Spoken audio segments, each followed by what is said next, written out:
You see, look, you see, there's big spaces there. Yes, I will walk around.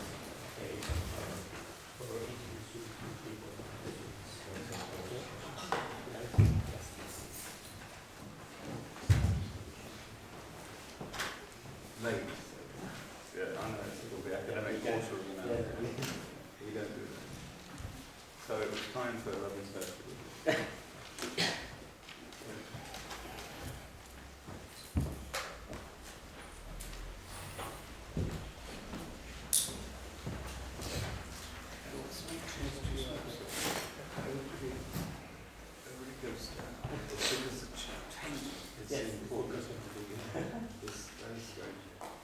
Hola, bos días a todas e a todos. Benvidos a esta conferencia, que é unha conferencia inaugural do noso máster en Historia Contemporánea. En realidade, pois, a verdade é que esta conferencia cumpre a súa función porque de logo que vai ser un contacto bastante proveitoso entre os nosos estudantes de máster deste curso 2015-2016 e o noso convidado. O noso convidado de hoxe é o profesor Roger Griffin. Roger Griffin é profesor no Departamento de Historia da Brookes University en Oxford. Roger Griffin é probablemente, para os que nos temos adicado polo menos parcialmente na nosa investigación ao estudo dos fascismos, é unha das grandes referencias internacionais que temos no estudo dos fascismos. Por supuesto. Roger Griffin escribiu en 1991 un libro que se chama The Nature of Fascism, a natureza do fascismo, que foi un libro que tivo unha gran repercusión na historiografía española dos anos 90, que se atopaba en plena discusión, un debate, ademais, quase eterno na nosa historiografía, un debate acerca da natureza política do franquismo. A súa obra foi moi influente e foi sobre todo introducida en España a través do traballo dun probablemente dos mellores historiadores do franquismo que temos en España desde o punto de vista sobre todo politolóxico e dos nacionalismos franquistas, que é o profesor da Universidade de Valencia, catedrático da Universidade de Valencia, Ismael Sá. En aquel libro de 1991, Roger Griffin, nunha parte do libro, aparte de ser un home moi osado, porque é dos poucos historiadores que se teñen atrevido a presentar unha definición do que o fascismo foi, que é unha definición moi popular, que creo que está pola página 46 ou 47 do libro, que é citada moitas veces.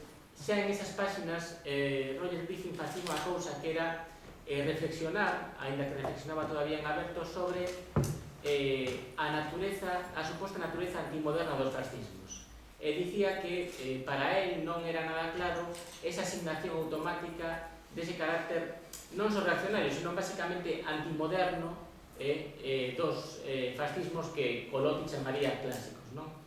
Polo menos do nazismo e do fascismo italiano. A partir desa reflexión, esa reflexión foi desenvolvida nos seguintes 15 anos. O fruto desa reflexión foi este libro que se chama Modernismo y Fascismo, la sensación de comienzo bajo Mussolini y Hitler, un libro que es muy difícilmente clasificable en ninguno de los, digamos de los divisiones al uso de la historiografía como disciplina. Y básicamente porque el propio autor es un autor bastante heterodoxo, renuncia a encasillarse en ninguna destas, digamos, destes taxóns, en ninguna destas clasificacións. El non fai historia cultural e ao mesmo tempo fai historia cultural, el non fai historia intelectual e de logo que fai historia intelectual, pero eu recomendo moito o libro e recomendo especialmente as súas reflexións metodolóxicas. El di que non está de acordo coa tendencia actual na historiografía a encapsular a investigación en compartimentos moi estancos. El quere facer unha historia sinóptica da modernidade do fascismo. Entón, o que vai facer o primeiro que fai é reconstruir na primeira parte do libro o concepto de modernidade que se xenera na Europa de finais do século XIX e o primeiro tercio do século XX, e despois vai testar ese concepto de modernidade en dous casos de estudo, no fascismo italiano e no nazismo. E hoxe, de feito, o que nos vai presentar hoxe é unha conferencia tal vez provocativa, pode ser, polémica pode ser, que se llama, el título es Franco's Modernism, a case study in Reconceptualizing modern history. So, welcome, Professor Griffin. I think that thank you very much for accepting our Histagra invitation. I think we know that you have made a good effort to be here with us, and I think it will be a privilege for MA students and for everyone here in this ancient and Catholic room to share this time with you and to listen to this always your talks. Thank you very much indeed. Well, it's a great privilege to come here. I have not been to Santiago before, and I find it a very fascinating town. I sympathize with you listening to me in English. I don't know how good your English is. You're meant to learn English as a research language. At least if nothing else, you will have the experience of an hour of English, okay? But what I've tried to do today is to try to give you an idea of the difference between a first degree, a laurea, a degree, and an MA. I think there's a big difference. And I've tried to do a lecture which is an example of MA thinking. It is deliberately provocative, it is deliberately superficial, okay? But at least it'll give you an idea of how I hope my students work. In Oxford I supervise PhDs, I teach on an MA, I teach the methodology on an MA course. So because I have been invited, I do not want to give you a specialist lecture, I want to give you an example of MA thinking. Thinking in and out of the box.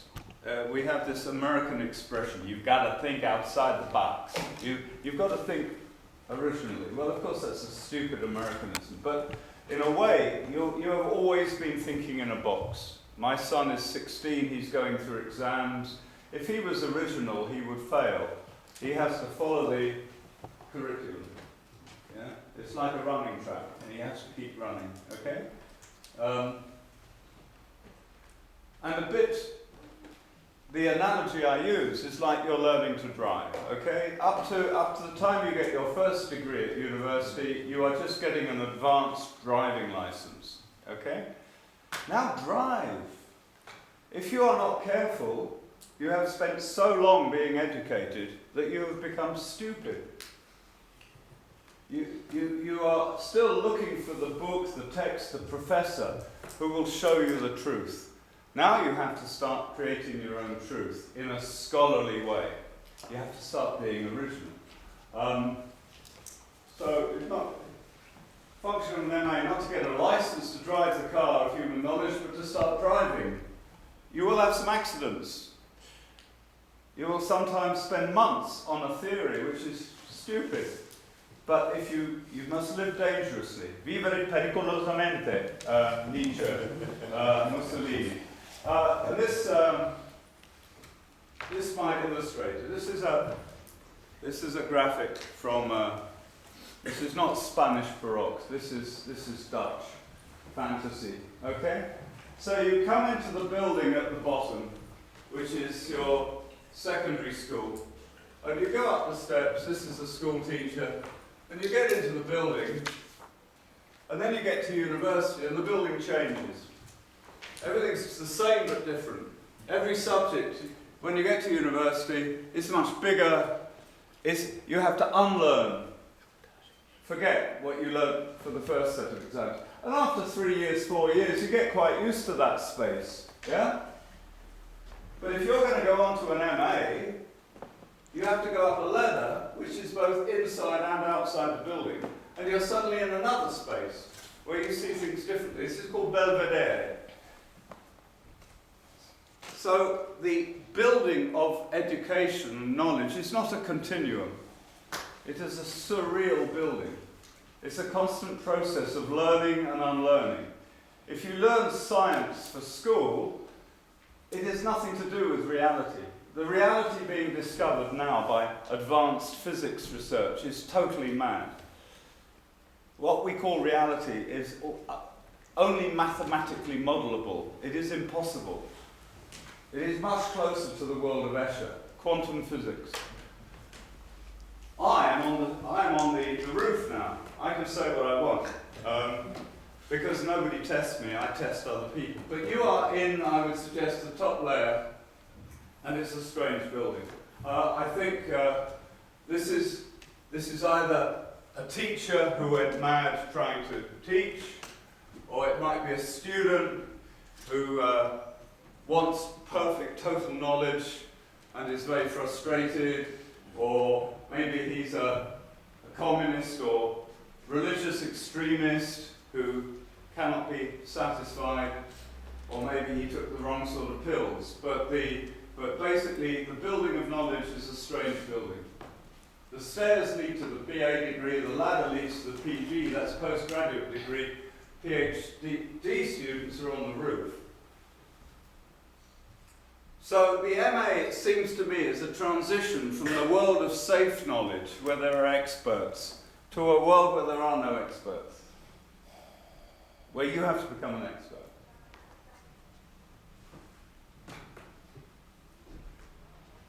So what I'm trying to do today is to talk about a familiar subject, but show that you can see everything differently.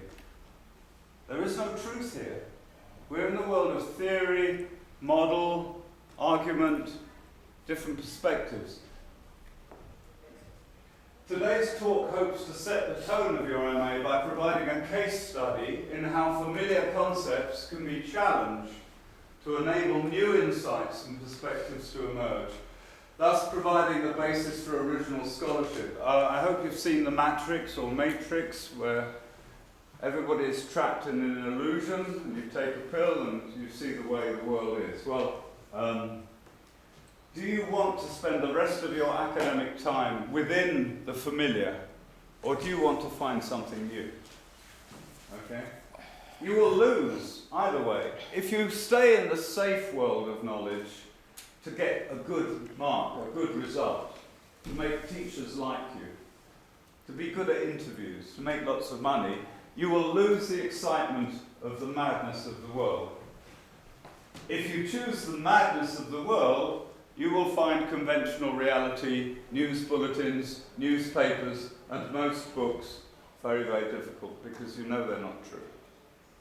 Everything they say comes from a certain matrix of thinking.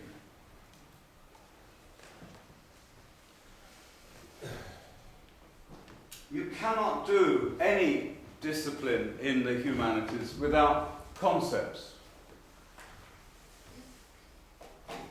Anti-modern, revivalist, fascist, progressive, reaction, they're all concepts.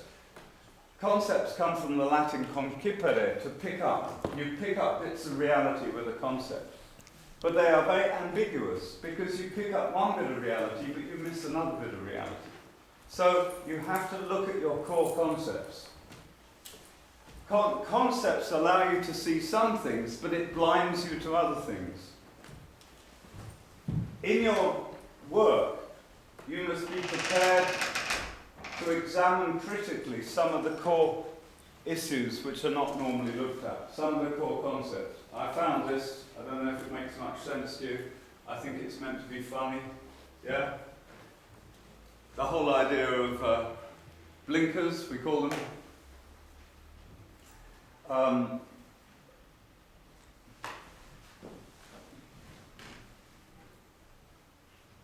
So, here is the talk. The talk is not for the knowledge, it's an illustration of changing familiar bits of history. The familiar idea about Franco in comparative history, at least if you read the English literature, is that Franco is a reactionary. There is progressive architecture, progressive social thought, there's progressive planning going on in, say, Bolshevik Russia, or in social democracy, or in Weimar, but Franco is associated with the forces of reaction. And therefore, essentially, Franco is anti-modern. He's trying to stop modernity. Also, whereas there's a lot of literature on Italian fascism and Italian architecture and Italian building, there's very little, if you're English, if you try to find it, on what was happening under Franco. I mean, there is some, but for a long time, what was happening under the European dictators such as Salazar and Franco and Vargas and Perón, what they were doing in their society, their town planning, their urbanism, their schools, their housing estates, their road systems, was not interesting. There was lots of work on Russia, lots of work on Italian fascism, lots of work on Nazism, but most European and Latin American dictators were just looked on as reactionary, not worth studying. And the idea of looking at the politics and the architecture together was not very... You looked at architecture if you were part of the history of architecture. You looked at politics if you were part of the history of politics. You did not bring the two together. As a result, for a long time, there was little intelligent research into architecture and urbanism under Franco. Hence, until recently, no scholarly basis for reliable monographic work on the significance of the aesthetics of the built environment between 1939 and 1975 in Spain. There is some stuff happening now, but for a long time, it wasn't interesting. There was certainly nothing I could find on the relationship between what was happening under Salazar and Franco and what was happening in Italy. The terms that spring to mind when we look at early Franco architecture, such as those, anti-modern, monolithic, you get these adjectives, but they imply that they're not of real significance to tell you anything about the politics. And what I'm arguing today is actually, if you look at them properly, they are very revealing, they're very important.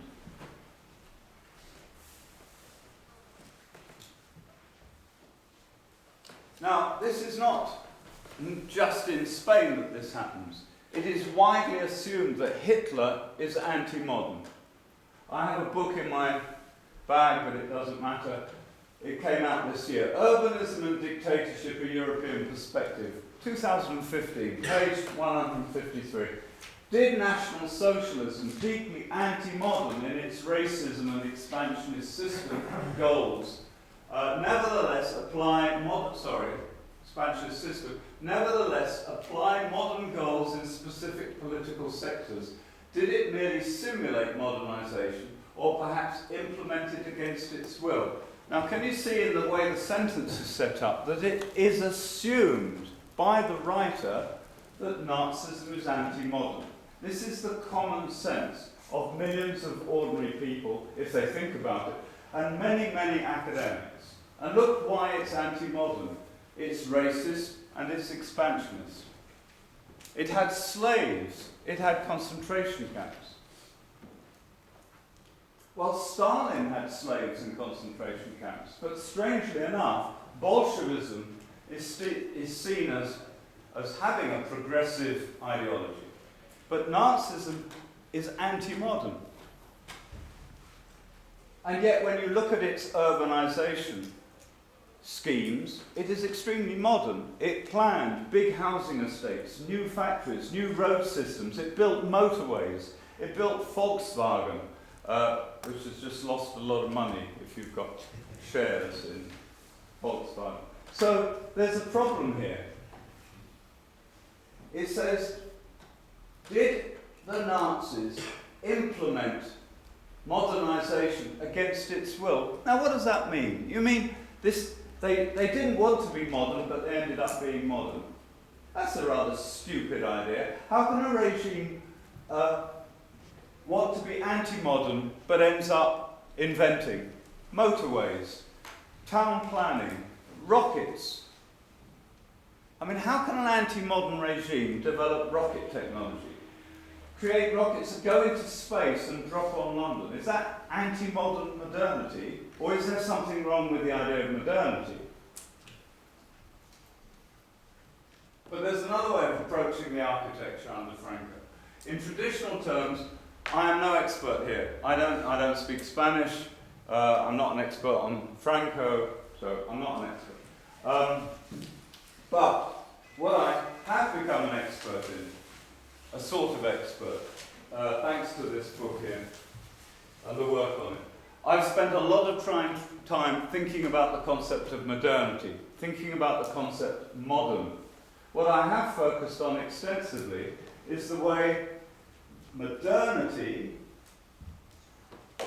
creates a lot of problems in the way people relate to the world. Modernity, urbanization, secularization, the rise of global technology, etc., creates a crisis in tradition. And what you have, therefore, under modernity is lots and lots of attempts to create a more ordered, a more spiritually satisfying modernity. There are many alternative modernities under modernity. Now, I find that language difficult, so I use the word modernism, modernismo, for the attempt to create a new modernity. Now, if you use language like that, then you can see that in the interwar period in Europe, every single regime was trying to find some way of dealing with problems of the masses, mass housing, mass education, and stability, and to get rid of anarchy, and to try and give people a sense of collective purpose. But in many, many ways. In that sense, fascism, Nazism, Bolshevism, and the European dictatorships, Franco, Salazar, they were not anti-modern. They were modernizers. But in their concept of modernity, they believed that you had to build in tradition. Now, the Bolsheviks destroyed tradition. They got rid of the church, they got rid of the Orthodox religion, they destroyed large areas of the population, they forced collectivization. They wanted to start ex nihilo. They wanted to start. But if you are not a communist, you recognize that if you take away the church, if you take away tradition, people will be lost. There will be no sense of identity. There will be no sense of national belonging. There will be no sense of community. So what you find in country after country is that the state tries to find a hybrid, a blending, a mixing of tradition and modernization. Italian fascism had this brilliant formula: we will be modern Romans. They didn't want to go back to wearing togas and marching around and building aqueducts. They wanted a modern Italy in the spirit of Rome. That didn't make them anti-modern. It meant that their modernity was a hybrid of a myth of the past, a mythic tradition, with modernity. They developed aviation, they developed motorways, they developed a modern army. They didn't get television before the war, but they had very advanced photography. This is the time when Milan becomes the centre of fashion. I mean, what symbol do you want more of modernity than Milan? Milan becomes a major city under fascism. It's a fascist phenomenon. So fascism is not anti-modern. Every time you see a reference to fascism as anti-modern, you should smell, we say in English, smell a rat. Puzza. Come si dice? Huele. Huele mal. Yeah, it stinks. The man is stupid. Why is progressive only left-wing? Why do we assume that if you're a communist, you're progressive, and if you're anti-communist, you're reactionary? That is crap. A technical word. It means rubbish, mierda, okay? So, nearly all the millions and millions of words written on this are wrong. They're just stupid. Franco wasn't anti-modern. Franco was not anti-modern. His problem was this. He was living in an age of fascism. He was living in an age of communism. Liberal democracy was dead. It had failed. There had been the First World War. It didn't work anymore. If you were in Portugal and Spain in the 1930s, the choice was between some sort of Bolshevik system, a liberal democratic system which was associated with anarchy and chaos, or some form of new traditionalism, a modernized form of tradition. And Franco chose to try to create a modern Spain with a heavy element of the myth of the past. Now that does not mean he's anti-modern. It means that the solution of right-wing dictators to the problems of modernity was different from the one of Bolsheviks. So, and this is true of Perón, this is true of Dollfuss in Austria, etc., etc. They weren't anti-modern. If you went to Austria in 1933, there were shops and cafes and trains and planes and modern people. But Dollfuss pushed an idea of Catholicism to give people a sense of identity. That's not anti-modern. We must see the interwar period as having lots and lots of different experiments. It's an age of experiments in modernity. So I've sort of explained the sentence. Now, there's my book. And if you look at the cover, that arch was actually built. Does anybody recognize that arch, where it was built in reality? It's called the Saint Louis Gateway Arch in America. If you look up Saint Louis, there it is. It was stolen from the fascists. Yeah? This arch was designed by a guy called Alberto Libera, who was a modernist architect. Now, to many, many people, fascism in Italy has no culture and cannot be modernist, because fascism is anti-modern and it's anti-culture, and it cannot create original modern culture. This is so deeply in the heads of people, especially people influenced by Marxism and communism, that you cannot have a modernist fascism. But my book is showing you can have a modernist fascism. This was going to be built at the Rome 1942 World Fair, but there was a war and there was no fair. But you can still see the buildings for it in EUR in Rome. Anybody been to Rome and seen the buildings?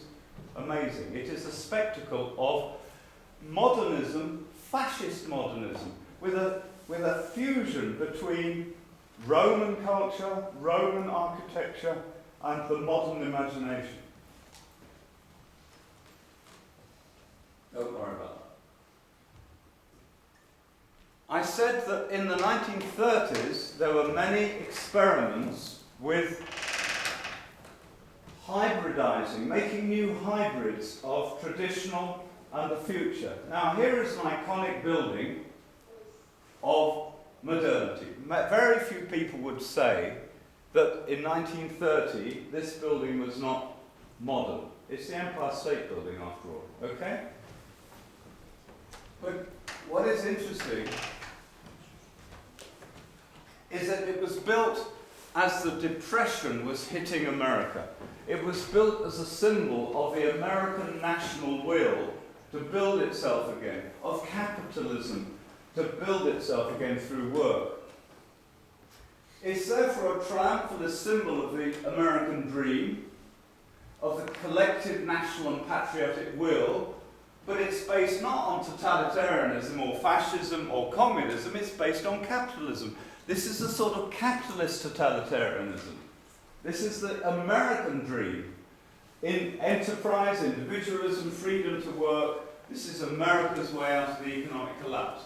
It is a titanic vision of capitalism as being able to build its way out of crisis. and it's a great national symbol of that. But the style is not straightforwardly modern. If you look at it, it's a hybrid of ancient and modern motifs. And look, there's the entrance. Any comments? That is the entrance to the Empire State Building. What does it remind you of? What is special about it, stylistically? Is that Rome? It's Rome. And what is the symbol either side? These are the fascists. This is the Roman fascists. Why have they put the state symbol of Rome on the front of the Empire State Building? It's the Empire State Building. It's a symbol of state power. And it is, but it's also Art Deco. So this is Art Deco, fascist. This is 31, so this is at a time when Italy was already fascist. So this is, it's a hybrid. If you analyse the style of the Empire State Building, it is skyscraper style, but it's also fascist elements, Roman elements, and Art Deco elements. Why? Because in the modern period of spiritual chaos, people try to create satisfying syntheses of old and new. And this was one of the syntheses. Everywhere you go in America, if you look at the Chrysler building, if you look at this building, there are new experiments in style. This is the mark of the modern period. This is modernist. This is modernism. It's not anti-modern. It's not anti-modern because it's got a fasces. It's precisely modernist because it's experimenting with different incongruous, incompatible elements. It's a sort of capitalist syncretism. The designers of the Empire State, and that Empire State was one of the names for New York, but it's also very imperialistic, have blended Art Deco with an allusion to the Roman fasces as the state symbol, undeterred by events in Italy. You know, fascism was very admired in America because it was anti-communist, it was modern, it was new. Yeah? There's a famous song, "You're the Tops." In the original song, "You're the great Houdini," rhymed with Mussolini. You're the great Houdini, you're the tops, you're like Mussolini. Mussolini was a symbol of modernity and anti-communism at the time. And some people have made links between the New Deal that built the Hoover Dam,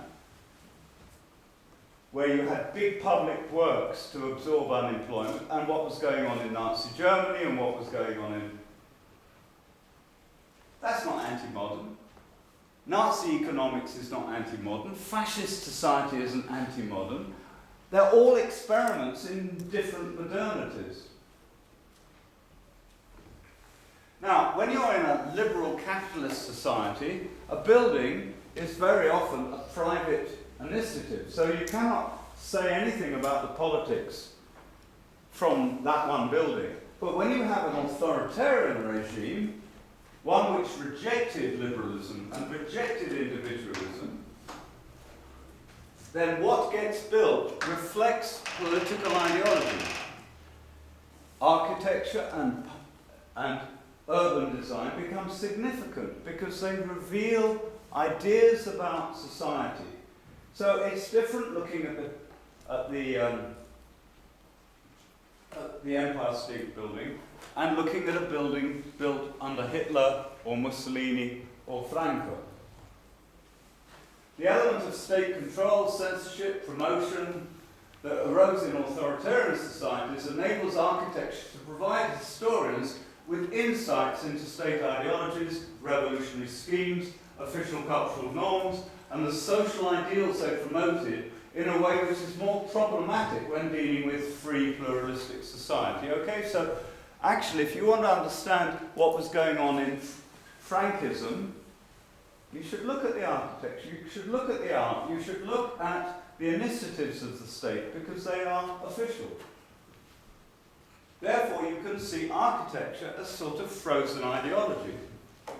Each building is like a moment in the evolution of state ideology.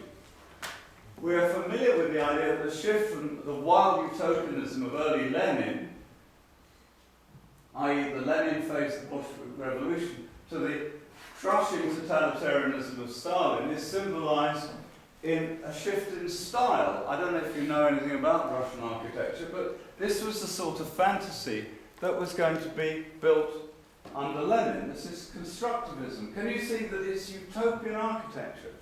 It says we can do anything. We are now a worker state. We are not held by the state, by the Tsar, by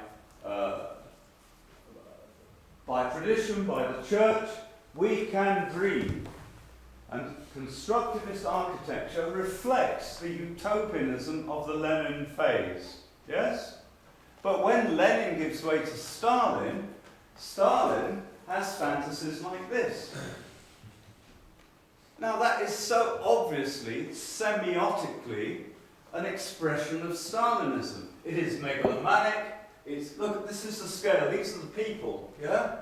What does this say about the relationship between the individual and the state? Can you feel the gulags? Can you feel the terror? If you're living in a state that wants to build a building like that, run away. If the Santiago local authority, I mean, you've got the new mountain over there, made of glass and steel.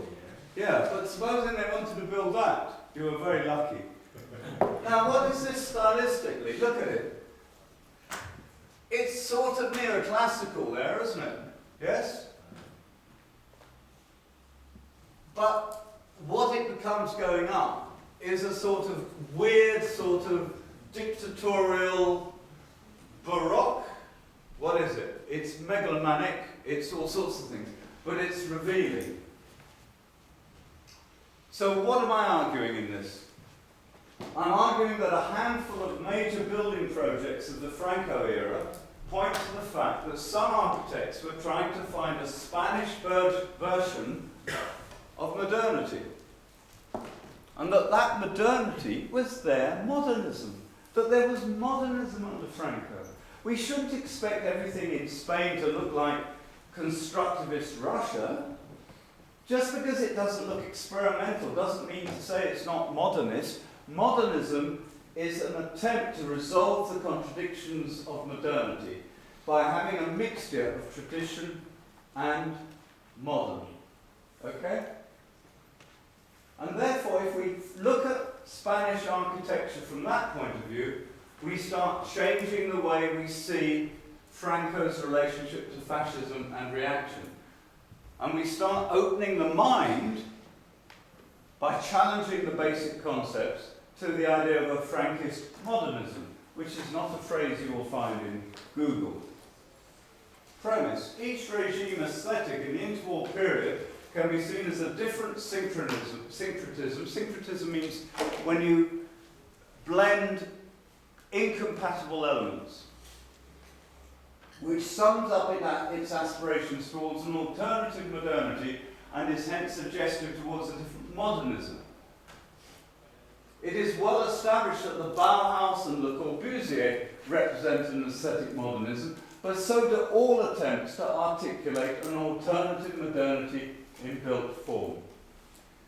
A modernist project demands a new synthesis. Don't worry about the terminology, but let's just focus on that. Now look at that. That's the. Did anybody been to New York? Yeah, have you seen that building? It's called the Manhattan Municipal Building. It was 1914. At the time, it was an extremely modern building, but look at the top. That top is incongruous. It's a skyscraper, but that top is a sort of Baroque. You've got some of it on your cathedral here. This idea of little towers and columns, etc., creates a decorative tower. It's a new hybrid. Who was influenced by that building? Joseph Stalin. he looked at the Wrigley building, and he looked at that building. Incidentally, that's what we did in London. Can you see how that's a Baroque top? If we go back one. Oh, doesn't matter. Low, doesn't matter. So, that's Baroque. Can you see that's just and this is what Stalin built. They're called the Seven Sisters. He built 7 buildings, which, can you see the influence of the idea of a building from the Manhattan Municipal Building, where you have a skyscraper and then it goes all neo-Baroque at the top. Now, is that anti-modern? No! This is Stalin's modernism. This is Stalin's compromise between the idea of tradition, neoclassical state, and something experimental and fun at the top. Some of the major hotels and the state university, big civic buildings were built in this way. So this is not anti-modern. In its own way, it's futural. It's a statement of Soviet power. But it's no longer constructivist, which is too experimental. It is Soviet Stalinism. Central to what you've got to learn to re-see is the classicism of that. Now, can we go back to, how do I get back? Can you go back one? Go back. No, the other way. Right. No, that one. Now, that is modern, okay? But it's also classical. And what is now being recognized is that what is called strict classical or dictatorial classicism is not anti-modern. There is a PhD thesis. Now, she is somebody standing on the roof of the Escher building. She has rethought this. Traditionally, a building built with modern classical with no decoration was regarded as not modern. But this woman, called Brittany Bryantin, has written a PhD thesis which does exactly what a PhD thesis should do. And it does exactly what an MA dissertation should do. It rethinks something basic. Reassessing strict classicism within the narrative of international modernism in the 1920s. Strict classicism was a widely popular international style of architecture during the interwar period. It is best defined as the pared-down version of classicism that blended the classical vocabulary with an ever-growing desire for abstraction. Abstraction is not anti-modern. Due to its strong associations with totalitarian governments, it is often excluded from the canonic historical narrative of the modern movement. In other words, because it was used by a lot of totalitarian regimes, nobody looks at it in the context of modernism. But if you follow my argument, it is a form of modernism. It is the modernism of dictators. When you see a strict classical building, now look at that. This is Das Haus der Deutschen Kunst. This is the museum built by Hitler for German art. He burnt and sold all the highly experimental degenerate art. Now, it is traditional to see that as anti-modern. But look again. It's got clean lines, it's strict classical, and it actually, if you look at it in the context of interwar Europe, I mean, would you say, oh, that's an anti-modern building? Well, that's the Ministry of Aviation built in the Third Reich. Okay, is that an anti-modern building? I don't think that's an anti-modern building. It's the modernism of, that is Tempelhof Airport. That is extremely modern. And look at that beautiful modernist curve. Tempelhof Airport is Nazi modernism. Do you know that phrase, Nazi modernism, has not been utterable. Nobody could conceive Nazi modernism. Nazism is anti-modern. You cannot have Nazi modernism. I'm saying, yes, you can. This was the compromise that the Nazis made between experimentalism constructivism, Bauhaus, Der Style, and futurism, yeah, and Classicism. And it produced very interesting buildings. Incidentally, sometimes you even got really modernist buildings. Who would say that's a Nazi building? It's a Nazi building. It's incredibly modernist, okay? The idea that the Nazis were anti-modern is rubbish. I mean, look, they invented the Volkswagen. In the American market, of course, we now know that they had a computer software which meant that it passed all the emissions tests, but that's beside the point. And of course, at the time, it was not called Volkswagen, it was called Kraft durch Freudewagen. Strength through joy. Here are two happy Aryan Nazis who hate Jews, communists, Americans, handicapped people, and everybody else, driving healthily in German mountains on their... That's not anti-modern. How can anybody say that racism is anti-modern? How can eugenics be anti-modern? Eugenics, the science of eugenics, is a modern science. The idea of sterilizing women who are not racially pure, the idea of killing people with science because they have handicaps and they have been judged to have lebensunwerte Leben, lives not worthy of life. This is modern. Let the scientists take over society and you get eugenics. That's not anti-modern. Why should racism be anti-modern?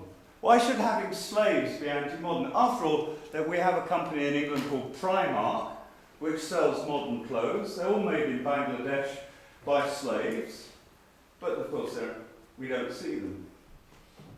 Slavery is modern. Why don't people rethink their categories? Racism. Was Republic of South Africa, apartheid South Africa, anti-modern? Because it had blacks? What about America till the civil rights movement, where you still had an underclass of blacks? Does that make it anti-modern? We have to rethink these categories. How about that? Fascist building? No, it's the Musée de l'Homme, built in 1937 in Paris as a celebration of humanity. Strict neoclassical being used to mark eternal values. Anybody recognise that? London University. London University, Senate House, fascist building? No. 1937, modernist. That is a modernist building. If you look at 30s architecture, that is completely in harmony with enlightened modernist thinking. No decoration, nothing expensive. It was a time of austerity. The lines are clean. Look at the detailing on it. If you go then back to Nazi architecture, you'll see that Nazi architecture was modernist.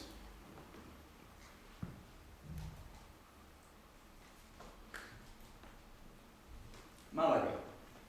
Don't know if it got built. Did that get built? But that's a plan for a building under Franco in Malaga.